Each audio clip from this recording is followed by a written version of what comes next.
જય સ્વામિનારાયણ.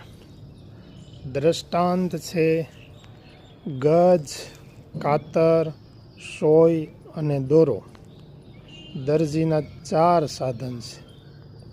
દરજીના ઘરમાં એક ધાતુમાંથી જન્મેલા 3 સાધનો, ગજ માપવાનું સાધન, કાતર અને સોય હોય છે. અને ગજ માપને કરીને ખસી જાય છે અને કાતરને ઈશારો કરી ચડાવે, હવે તું કાપડને કાપી નાખ. કાતરને જાણે મજા આવતી હોય તેમ એક સુંદર કાપડને વેતરી નાખે. છતાં નાની સરખી સોય એ કટકાઓને સાંધી માનવીના ઉપયોગ માટે જરૂરિયાત મુજબ વસ્ત્ર બનાવે છે. કામ પૂરું થતાં દરજી ગજ અને કાતરને એક બાજુ ફગાવી દે, સોય હાથમાં લે છે.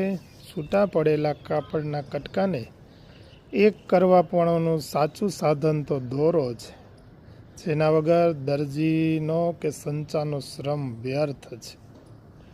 સિદ્ધાંત: માનવજાતના કમ ભાગ્ય છે કે એકબીજાને કાપવા માટે સાધનોમાં ગજ અને કાતર તો છે, પણ દિલના પ્રેમનો દોરો નથી.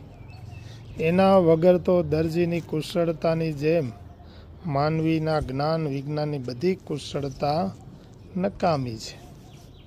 કામ પત્યા પછી દરજી ગજ અને કાતરને પગ પાસે મૂકે છે, સોયને મસ્તક ઉપરની ટોપીમાં ઘાલે છે. જોડનારાનું સ્થાન મસ્તક ઉપર અને તોડનારાનું સ્થાન પગ પાસે છે. માટે આપણે જોડનારા બનવું. વ્યક્તિ, હરિભક્ત કે કોઈની વચ્ચે તિરાડ પડે એવું કામ આપણેથી ન થાય.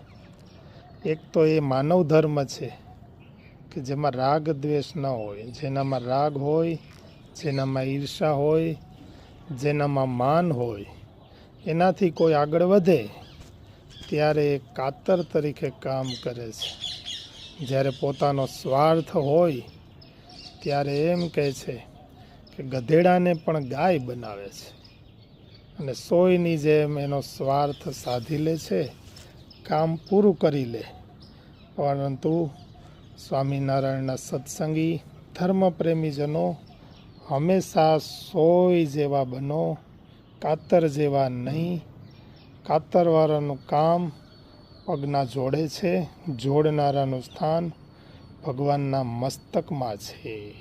જય સ્વામિનારાયણ.